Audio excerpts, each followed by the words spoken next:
ማለዳ የመጣ ስታነቃኝ።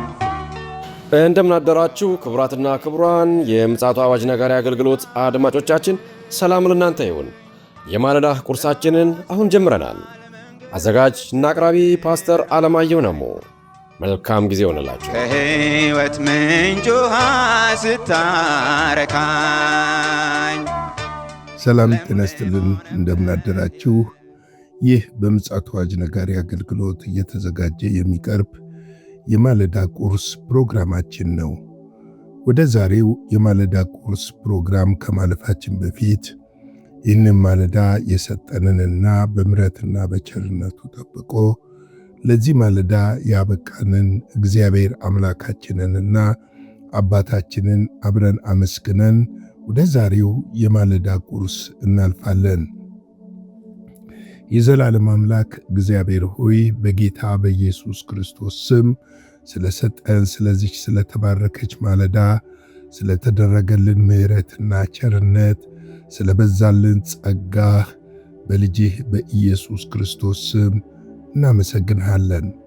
አንተ በነገር ሁሉ ስላገዝከን፣ አቅምና ጉልበት ስለሆንከን፣ በዚህ ክፉ የመጨረሻ ዘመን ላይ የአንተ ጥበቃና ምሕረት ቸርነት ስለበዛልን በልጅ በኢየሱስ ክርስቶስ ስም ምስጋናና ክብር አምልኮን ሁሉ በፊትህ እናቀርባለን።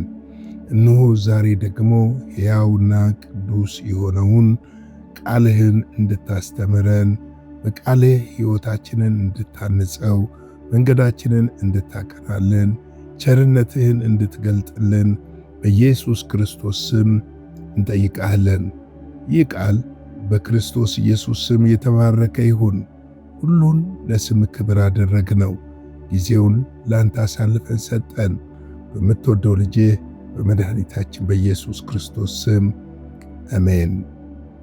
እንግዲህ እየተመለከትን ያለነው ወደ ኤፌሶን ሰዎች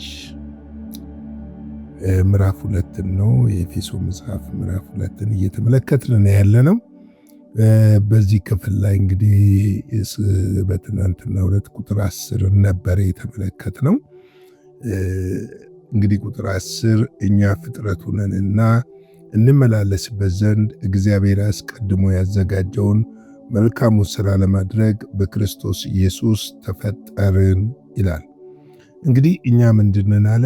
ፍጥረቱን ነው። ነገር ግን ፍጥረቱን ብንሆን ከፍጥረት ዓለም በኃጢአት ምክንያት የሰው ልጅ ሁሉ ተወግዶ ነበረ ስል ከእግዚአብሔር ጋር ያለው ኅብረትና ግንኙነት ተለይቶ ነበር፣ ተራርቆ ነበር፣ ፈርሶ ነበር። እግዚአብሔር የመጀመሪያውን ኪዳን በአብርሃም በኩል ቢሰጠንም፣ ነገር ግን ቀጥሎ ያለውንም በሙሴ በኩል ያለውን ኪዳን የሕግ ኪዳን ቢሰጠንም ሰዎች በሕግ ሊጸድቁ ወይም ደግሞ በሕግ ወደ እግዚአብሔር መንግሥት ሊገቡና ሊደርሱ ስላልቻሉ እግዚአብሔር አምላክ ልጁ ኢየሱስ ክርስቶስን ደግሞ በመስጠት ለኔና ለናንተ የመዳንን መንገድ አዘጋጀ። ስለዚህ በዚህ ስፍራ የሚነግረን ነገር የዳነው ቁጥር 9 ላይ በጸጋ እንደሆነ ከሥራ እንዳልሆነ እንዳንመካ ቁጥር 8ና 9 እየነገረን ይመጣና ነገር ግን ደግሞ ቁጥር 10 ላይ የዳነው በጸጋ ነው ብለን እንዳንኩራራና እንግዲህ 9 ላይ እንዳንመካ ይላል። እንዳንኩራራና ማድረግ የሚገባንን መግለጥ የሚገባንን የሱን በጎነትና ቸርነት ምሕረቱን መግለጥ እንድንችል መልካሙ ሥራ ለማድረግ በክርስቶስ ኢየሱስ ተፈጥረናል ይላል። እንግዲህ ዳግም የተወለድነው በጎንና መልካሙን የክርስቶስን መልክ ለማሳየትና የክርስቶስን ባህሪ በማያምኑት ፊት ለመግለጥና ሰዎች ወደ ክርስቶስ ኢየሱስ እንዲመጡ ከጨለማው ዓለም ማምለጥ እንዲችሉ ለማድረግ እንደሆነ ያስፈልጋል። እንግዲህ የምንሰራው ለመዳን አይደለም። የዳነው በጸጋ ነው፣ ደግሞም በእምነት ነው።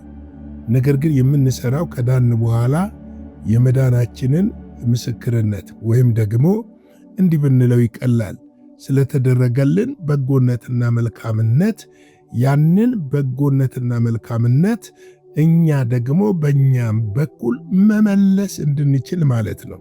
በክርስቶስ ኢየሱስ የተፈጠርነው ለመልካም ነገር እንደሆነ፣ ለበጎ ነገር እንደሆነ፣ ምክንያቱም አባታችን መልካም ስለሆነ፣ አባታችን ቸር ስለሆነ፣ አባታችን ደግ ስለሆነ፣ አባታችን ትሁት ስለሆነ፣ አባታችን ቅን ስለሆነ፣ አባታችን መልካምና ታማኝ ስለሆነ የሱን መልካምነትና ታማኝነት እየገለጥን ደግሞ የእግዚአብሔርን ሥራ በሰዎች ሁሉ ፊት እንዲገለጥ ማድረግ ይጠበቅብናል ማለት ነው። ለዚህ ነው በዚህ ዘመን ብዙ አሳቾች አሉ። ነገር አልቋል፣ ተደምድሟል፣ በቃ ምንም አያስፈልግም፣ በስጋ እንደፈለገ መሆን ትችላለህ፣ የፈለግከውን አድርግ፣ ስጋ እዚህ ምድር ላይ ስለሚቀር በስጋ እግዚአብሔርን አከበርከው አላከበርከው የዳነው መንፈስህ ነው ገለመሌ የሚሉ ትምህርቶች አሉ። ነገር ግን በትናንትናው ዕለት ሮሜ ላይ ተመልክተናል።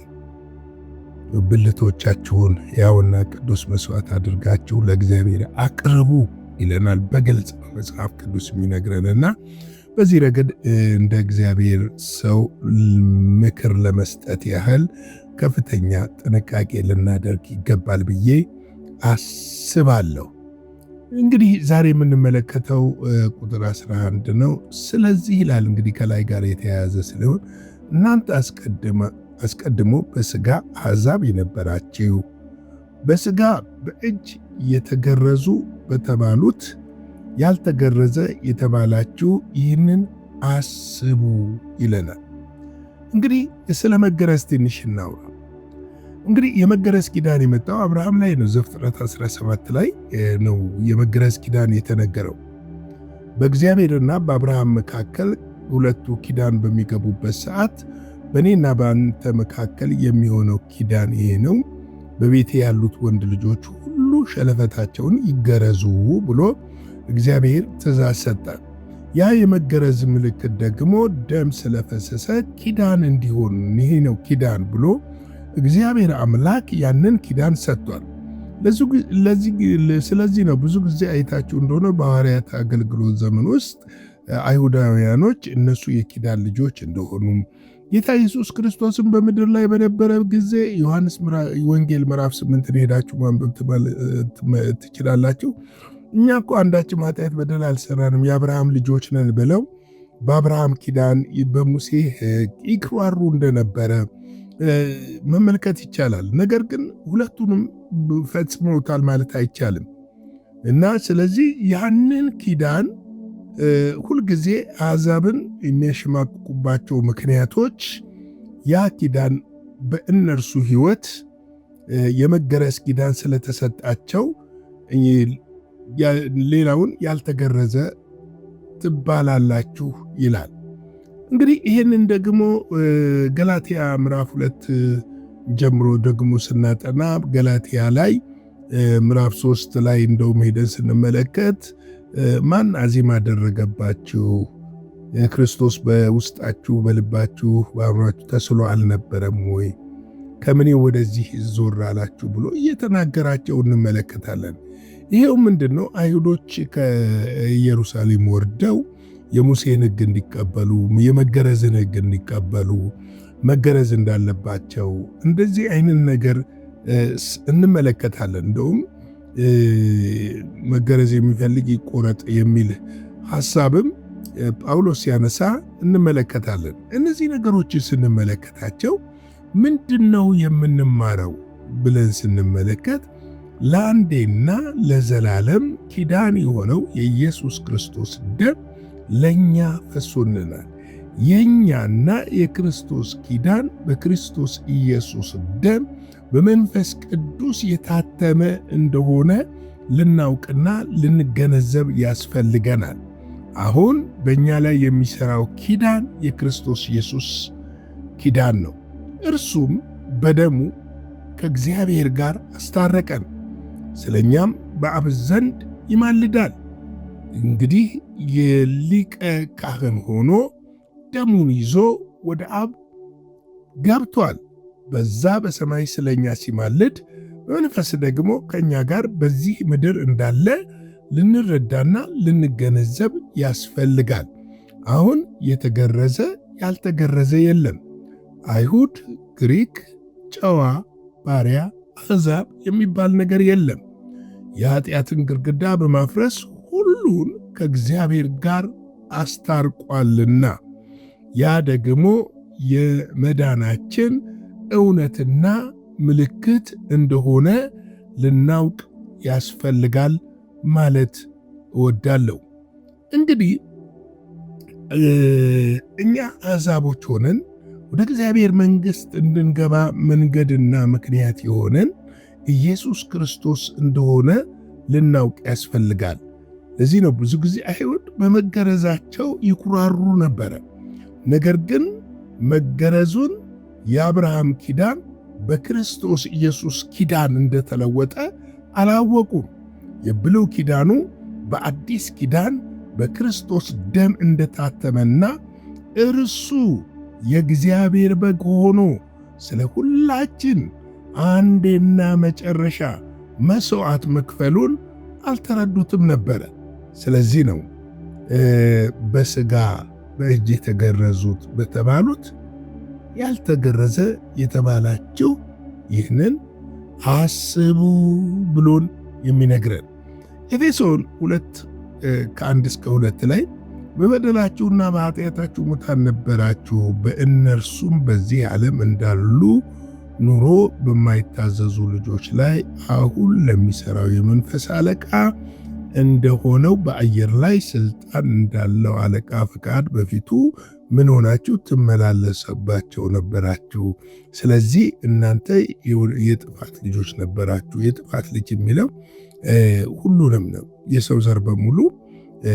ሮሜ ላይ እንደሚነግረን ማንም ጻድቅ የለም፣ ሁሉም የእግዚአብሔር ክብር ጎሎታል ብሎ በግልጽ ጻድቅ የሚባል እንደሌለ እንመለከታለን። አንዳችስ እንኳ ብሎ ነው በሮሜ ላይ የሚያስቀምጠውና ይህንን እንግዲህ ስንመለከት የእግዚአብሔር እውነት በግልጽ እንደሚያሳየን መረዳት መቻል አለብን ብዬ አምናለሁ።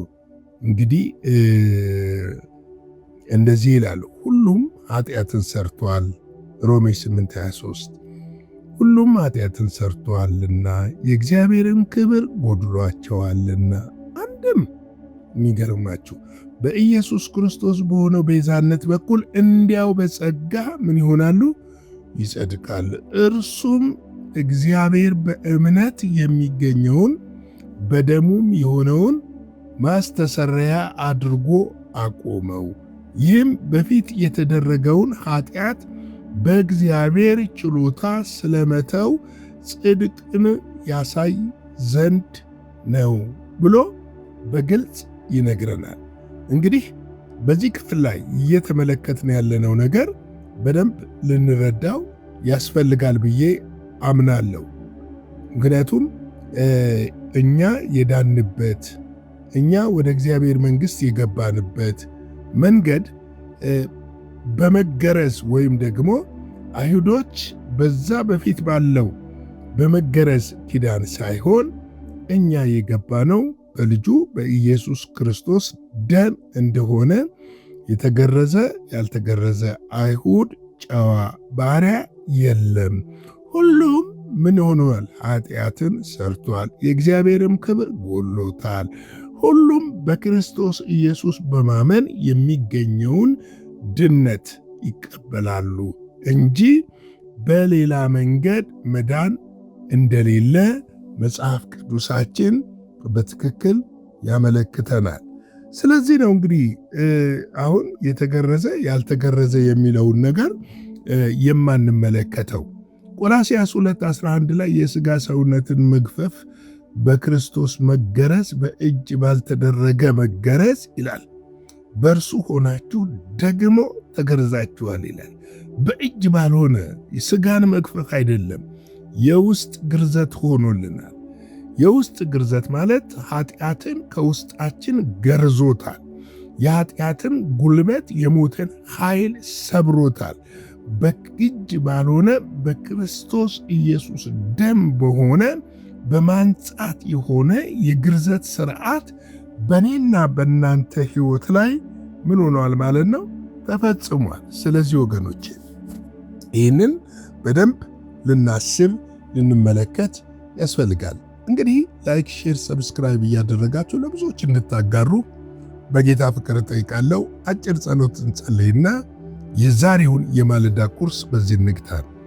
የዘላለም አምላክ እግዚአብሔር ሆይ ስለዚህ ማለዳ ስለ ምሕረትህ፣ ስለ ቸርነትህ፣ ስለ በጎነትህና ስለ መልካምነትህ ሁሉ ክብርና ምስጋናን ለአንተ እንሰጣለን። እግዚአብሔር ሆይ አንተ ረድተህን፣ ምሕረትህ በዝቶልን፣ ቸርነትህ በዝቶልን፣ በጸጋህ አግዘህ ደግፈህ፣ በኃይልህ ደግሞ እግዚአብሔር ሆይ አቅምና ጉልበትን ሰጥተህን ዛሬ በፊትህ ሆነን ሕያውና ቅዱስ የሆነውን ቃልህን እንድንማር እንድንመለከት ስላደረግከን እናመሰግንሃለን። እነሆ ደግሞ ያንተ ቸርነትና ምሕረት ለዘላለም ከእኛ ጋር እንዲሆን በነገር ሁሉ እንድታግዘንና እንድትረዳን እህቶቼን ወንድሞቼን እንድትደግፋቸው እንድታግዛቸው አቅም፣ ጉልበት፣ ኃይል እንድትሆናቸው በኢየሱስ ክርስቶስ ስም እጠይቅሃለሁ። በምድር ላይ ካለ ከማናቸውም ክፉ ነገር ሁሉ ትታደገንና ትጠብቀን ዘንድ እጅህን በእኛ ላይ ታደርግ ዘንድ በኢየሱስ ክርስቶስ ስም ጠይቅሃለሁ። ሁሉ ለስም ክብር ይሁን። ስለ ሁሉ ነገር ተመስገን። ይህንን ቀን ባርክልን፣ ከክፉ ሁሉ ጠብቀን፣ በደምህ ሸፍነን፣ በኢየሱስ ጌታ ድንቅ ስም አሜን።